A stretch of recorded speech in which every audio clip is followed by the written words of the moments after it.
Alors, comment vous est venue l'idée de lancer Gloriole? Ah là, bah, en fait, à la base, c'est moi.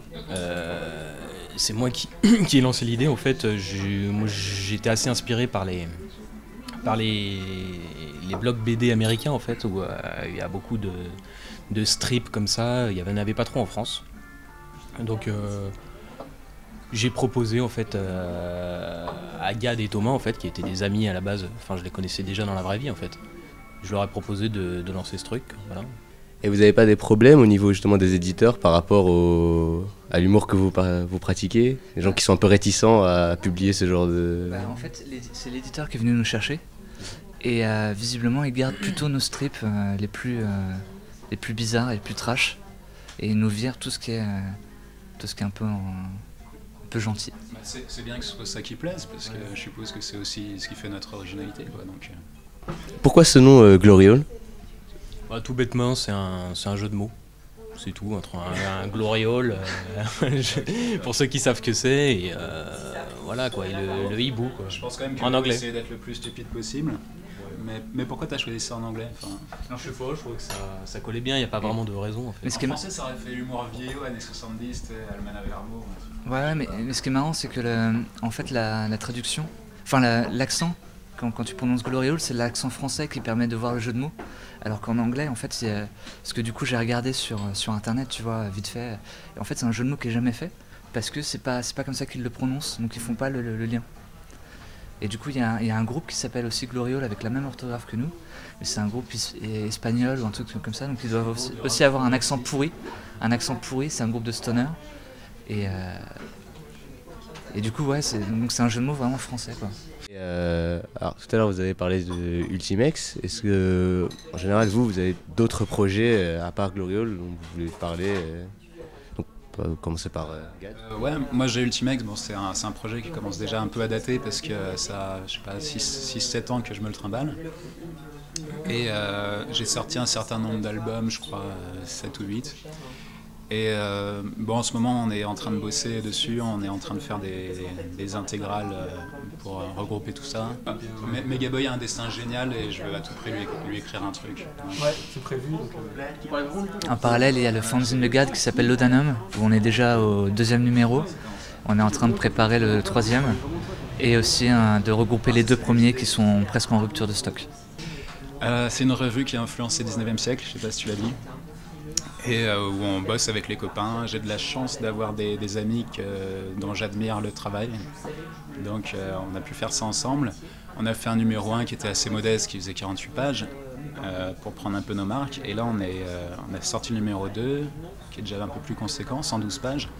Et on voit que ça fonctionne bien, le public suit bien derrière, on est bientôt en rupture. Bon bah, toute proportion gardée parce que on ne tire pas énormément d'exemplaires, on est sur du 300 exemplaires, donc c'est quand même très modeste. Mais pour l'instant ça marche bien et on compte bien continuer, faire un 3, 4, etc. Et sinon vous recevez des demandes, je sais pas, d'auteurs amateurs qui veulent rejoindre votre collectif, faire des strips avec vous Souvent, ouais. Souvent. Un par jour à peu près. Non. Un tous les 2 mois. Mais non, beaucoup plus que ça j'ai l'impression. Mais d'ailleurs c'est Megaboy qui a commencé à nous harceler et qui comme il y va. Oh, le bâtard. a cloué des animaux morts sur nos portes et on a fini par... C'est pas du harcèlement ça, hein. Non. Ça reste une attention.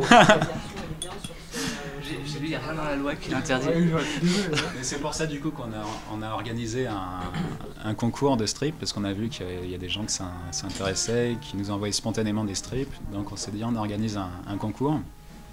Et on a eu beaucoup de participation, on a eu plus de 100 strips il me semble. Et c'est à cette époque que Megaboy nous a proposé des 3 strips je crois. Et c'était clairement les meilleurs. Les 3 meilleurs, ouais. Direct. Et on lui a proposé de rejoindre notre équipe du coup. Et voilà. Là, il est timide et rougit derrière ses cheveux. Ses cheveux. Mon visage de cheveux. Et donc tout ça pour remettre un peu la chronologie, parce que j'ai pas envie qu'on... C'était après donc les animaux morts sur les portes. Voilà, oui. C'était clairement la démarche qui était... Bon, j'avais prévu ça depuis plus ou moins longtemps. On n'avait pas envie de passer pour des victimes, on s'est dit on va d'abord faire un concours. Et vous comptez en refaire un par la suite, dans un an ou 2, ou vous êtes complet On en refera un je pense. Ouais. C'était sympa, c'est bien marré quand même. Et sinon, une question un peu plus classique. Quelles sont vos influences dans la BD? Des auteurs que vous avez lus qui vous ont inspiré, peut-être? Je ne sais pas. Je pense que, je sais pas pour Megaboy, mais en tout cas, nous trois, un peu Johnny Ryan, je sais pas si Johnny Ryan, c'est un auteur américain assez trash. Il a une version française, il y a un français qui fait à peu près la même chose, qui s'appelle un alter ego qui s'appelle Frédéric Fleury. Et on les trouve dans les magazines Vice par exemple. Et du coup, c'est un peu c'est ce qui t'a lancé en tout cas, relancé dans la BD, je crois, Johnny Ryan. Moi, c'est lui qui m'a donné envie de faire la BD. Moi, je m'y suis mis assez tard en fait, à faire de la BD. C'est cet auteur américain qui m'a donné envie. Je trouvais ça vraiment drôle. Ouais, moi, Johnny Ryan, j'apprécie beaucoup, mais je dirais pas que c'est une influence parce que c'est juste trop débile, tout le temps scato, tout le temps très porno.